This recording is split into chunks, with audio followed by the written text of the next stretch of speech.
I live with my husband Phil and our son Jim, who is in the second grade. Phil and I worked together to save money and bought our long-desired home. Just when I thought I would be able to live happily from now on, an incident happened. My name is Fiona. On his day off, Phil went out to run some errands from the morning.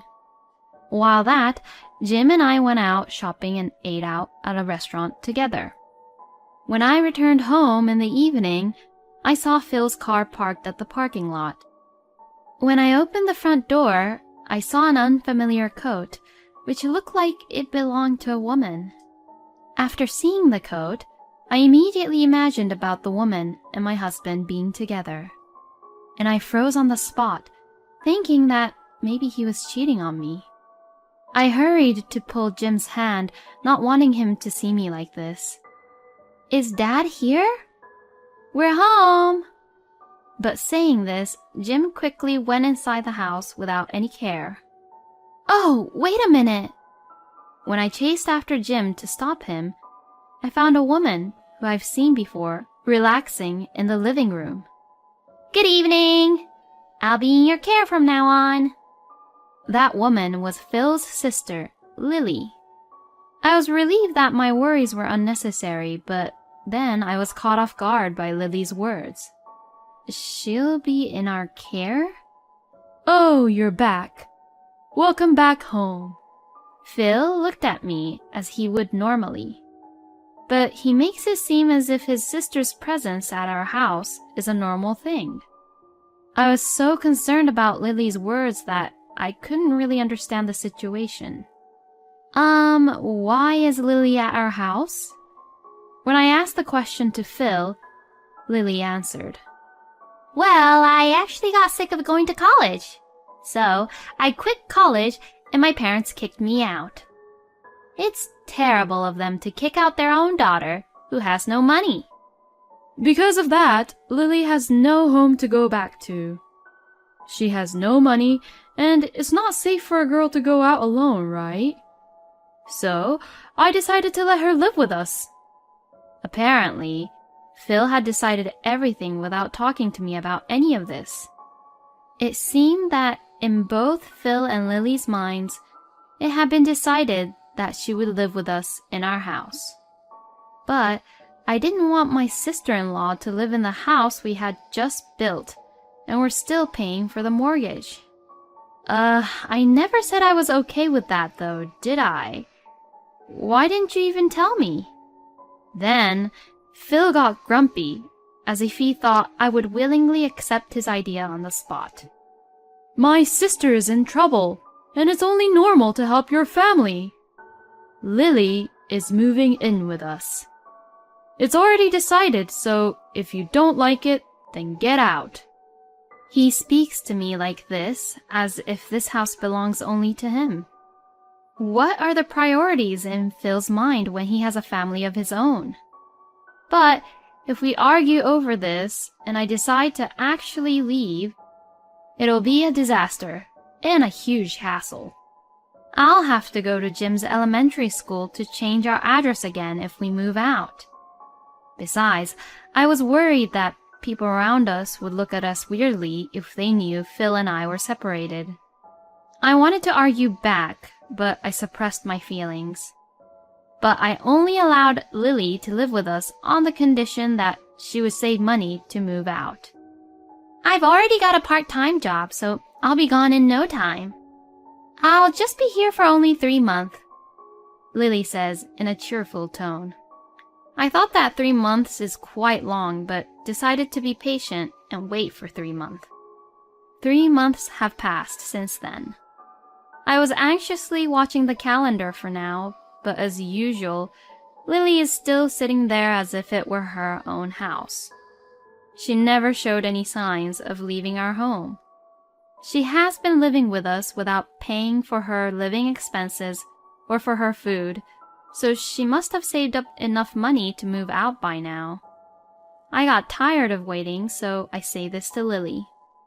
It's already been 3 months, huh? You need to sign a contract for your new apartment as soon as possible. Hearing this, Lily looks away and says this. Oh, I'm not being paid enough because my salary for this part-time job is low. I don't think I can leave yet. I was running out of patience with Lily being at our house. When I come home tired from work, it's normal to find Lily just relaxing around in the living room. I serve her meals, but she doesn't even help with the housework and leaves the dishes out after she eats. She also leaves her clothes around, and she can't even throw the garbage in the trash. Even my son helps me around the house much more than she does. And on top of that, Lily doesn't show the least bit of gratitude, so I warned her in a strong tone. It doesn't cost you anything to live here, and you have enough money saved up to move out, don't you? I'm not your caretaker or your mother. You promised 3 months, so I need you to leave now. I told her in a strict way, and she burst into tears. I can't live on this kind of salary by myself. One more person won't make a difference, right? Don't try to kick me out. What she was saying was ridiculous. She was saying it as if I was the bad guy. Phil heard our conversation and came to the living room. When he saw Lily crying, he yelled at me. How dare you make her cry? If you can't take care of my sister, you get out of here. This is my house. You have no right to have an opinion. I had never thought that he would say such an outrageous thing and that he would put his sister before his own family. It's completely fine to care for your sister, but it is clearly going too far. I sighed when I heard Phil claiming that it was his house and Lily crying because she couldn't be independent. In order to shut them up both, I decided to tell them something. Phil, you've been saying that this is your house, but aren't you forgetting something? I sat them both down and showed them some documents. These are the contract documents for when we bought this house. Take a good look here. I am the owner of this house. I couldn't get a mortgage under your name. That's why I bought it, and the contract is under my name. In other words, the house is mine. Phil is currently working as a freelance, and his income is unstable, so he couldn't pass the home loan screening, which is why we couldn't sign the contract for the house under his name. On the other hand, I work in the government, and I was immediately approved at the home loan screening, so the house was purchased under my name. Huh? The contract isn't signed under my name? When building the house, Phil requested a lot of detailed changes for the house. But since he had done nothing about the contract process, he didn't even know whose name the contract was signed with. He assumed that it was in his name. This house is in my name, so if anyone should leave, it should be you. If you love your sister so much, why don't you and your sister whom you love so much live together happily? I ordered them to pack up their belongings immediately. You two need to calm down and reflect on what you two did this time. Don't come back to our house for a while until you reflect what you both did. With these words, I kicked them out of the house. Perhaps Phil was shocked to learn that the house was not his, and his shoulders slumped and quietly left the house. So I guess Lily is finally gone. She always had a messy room, so it was annoying me too. I'm sorry, I also kicked your father out too. I know you'd miss him. That's totally fine. I knew that you would one day. I'm glad that you and I can live in a big house together, Mom. Jim has always liked me and wasn't really close with my husband much. Still, I thought he would miss his own dad if he had to be separated from him. But Jim didn't really seem to think anything in particular about Phil being gone. I was relieved that Jim wasn't heartbroken because of this whole fiasco. On that day, we both had pizza for dinner, and for the first time in a long time, we had a pleasant meal together. Jim, who had been talking less since Lily arrived, talked a lot now, which made me very happy.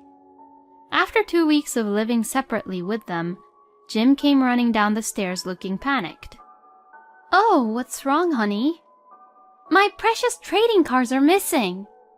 I thought I put them all right here, but none of them are there." Jim's hobby was to collect trading card games. It seems to be popular at his elementary school, and he plays the card games with his friends. Jim has been saving up his allowance to buy trading cards.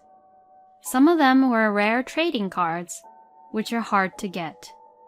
He kept those rare trading cards in his treasure box. Jim, who was holding the empty treasure box, looked like he was about to cry. I searched for them with him, but no matter where I looked in the house, I couldn't find it as well. "I worked so hard to collect it, but why is it gone?" After saying that, Jim began to cry. I felt sorry for him because he really cherished them. While I was comforting Jim, I felt a certain strange feeling. Huh? The necklace I left here is gone too. I looked closer and saw that most of my jewelries were gone. Mostly the ones with diamond and the expensive ones were mainly missing.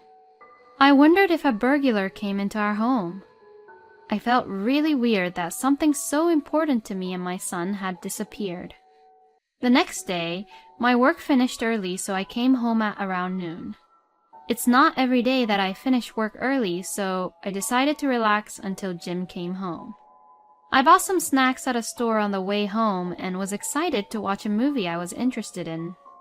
Arriving home in a good mood, I put my hand on the door and found it unlocked. Did I forget to lock the door? No, that can't be right. I always lock the door and then pull the doorknob to make sure it's closed, as it has been a habit of mine. That has been my routine for years, so there was no way I could forget to lock the door. Then I remembered what happened yesterday. There could be a burglar in my house. I thought that the burglar must be in the middle of getting something from our house, and I was about to call the police. As I hid in the shadows and grabbed my phone, I began to hear voices coming from the house. It appeared to be 2 people talking to each other. Wondering what kind of person the culprits may be, I decided to listen carefully to their conversation. But then, I heard some familiar voices. "It seems like there are no cars left here that sell for high prices anymore." "What about Fiona's bags here? Don't they sell these for high prices?" "That's Goody's brand bag. They'll definitely sell for a lot. Let's take that one too." It was the voice of Phil and Lily, no doubt. I could guess what they were talking about. They were stealing and selling Jim's and my things behind our back. My anger reached a boiling point when I realized what was going on. "What the hell are you guys doing?" As I entered the house yelling at them, I heard noises coming from the living room as they didn't expect me to be there. The 2 of them looked quite agitated and were rushing to get away. I stopped them with all my might, grabbed them by the chest, and questioned them. "What on earth were you 2 doing while I was gone?" Phil and Lily's faces were pale for being caught red-handed. Then, Phil began to frantically make excuses. "Well, I mean, you're not good at cleaning, right, Fiona? I was worried, so that's why I came to see if the house was messy or not. This isn't my house too, That's why I only came here to clean it." "Don't be silly. You've never ever cleaned before when you were living here, have you?" I already heard what you 2 were talking about, so there's no use in making excuses. "Lily, what's that bag in your hand?" Lily quickly took her hand away from my brand bag. "I thought it was a nice bag, so I was just trying to get a better look. I only touched it, but I'm sorry for touching it." I was stunned by their desperate excuses. I made them sit right on the spot. I listened carefully to both of your conversation. You stole our expensive things from our house and sold them, huh? Why did you do this? Jim is very sad because his precious trading cards are gone." They remained silent for a while, but Phil finally opened his mouth. "Since Lily couldn't save any decent money at all, she suggested the idea that we sell what's in our house. She said that if we don't do this, then we'd be homeless forever. So she suggested that we quickly gather up money from selling things from the house to rent an apartment." "Why is this my fault? You told me that we could earn some money if we sold the stuff we have here. You're the one who told me about Jim's trading cards too." The two, who had been silent, began to argue all on their own. They were just blaming each other for their own messes. I was just so disappointed by them. You are both to blame. You're both stealing from someone's property, and that's a crime. I'm going to call the police right now." When I said this, both of them panicked and finally began to apologize. "I'm sorry. Please, just don't tell the police." "I'm so sorry. Just not the police." "If you don't want me to call the police, go buy back everything you sold. You have 1 week. If you can't do that, then I'll call the police right away." They nodded their heads and left the house apologizing. I had finished work early today, but I was in no condition to rest. Ugh, these are broken. As the two of them tried to get away in a hurry, they hit on some things and some of them fell on the floor. Among them was a photo frame with a picture of Phil, Jim, and I. Seeing the photo of us laughing brought tears to my eyes. A week later, Phil and Lily brought back the items and returned them. "Yay! Good! All my cards are back." Jim looked relieved that his precious trading cards came back to him. "I've paid back everything I sold, and Lily says that she's going to take out a loan and rent an apartment. So, I can come back home now, right?" By saying this, Phil seemed to think that this was all forgiven already. But when Jim heard this, he got angry and said this: "Taking someone's property without their permission is what a thief would do. I'm so ashamed that you, my own dad, is a thief. I don't want a dad like that. Don't ever come back." Jim was really angry. It was normal for Jim to react this way because, to him, it was like as if he had been betrayed by his own father. "I'm sorry, but I gave it all back, didn't I?" "I gave it back, so I'm not a thief." "Shut up, thief! Get out of my mom and I's house." My son was against Phil returning back. "You know, I talked it over with Jim. I'm sorry, but we can no longer live together like before. All you have to do is sign. Here." I showed Phil the divorce papers. "What? You are divorcing me for a thing like this? It's all too sudden." "I've already apologized. Isn't that too cruel?" "You're the one who's being cruel. This could be just a small thing for you, but for us, it's the worst thing ever. Didn't you ever think you'd lose trust from us? That's how shallow you've been acting." My husband was trying to stand his ground and resist desperately. "There's no way I'm going to say yes, I understand easily like that. We're a family, and there's no way I could cut our ties off so easily like that. How can you say that after you were the one hurting our family? Fine, I understand. If you're not satisfied by this, then I'll call my parents and your parents to have a family meeting." When I picked up my phone and said that, Phil became silent. He didn't want his relatives to know what he had done. I knew that Phil, who had a huge pride, wouldn't like the family meeting at all. "Fine." Saying that, He reluctantly signed the papers. And I've installed security cameras in the house, so if you ever wander around the house, I'll call the police right away, okay? And of course, I'll tell my parents and your parents about everything. Without any words to say back, Phil just nodded his head and said, I understand. I won't go near this house anymore. Then he left with Lily. I was worried that Jim might be upset because of our divorce. He was still very young, so I frequently asked him if he was anxious about the change in environment. I'm fine that Dad isn't here. He's a thief, and I didn't even know if he was working properly or not, and he never took care of me. With or without him, it wouldn't make any difference at all. My son seemed to be still holding grudges on the fact that his trading cards was stolen from Phil. My in-laws had offered a visitation for Phil to see his own son, but Jim was adamant about it. My in-laws didn't really understand why Jim hates Phil so much. Even though they are divorced, he is still your father. They're divorced, so don't make me call him as my dad. He's just a stranger to me now. I don't even want to see his face. Jim hated Phil so much that he would say things like this back to them. I told my in-laws that something had happened which I can't talk to you both about, so please don't try to investigate about it. My in-laws wondered about it, but they didn't mention anything beyond that.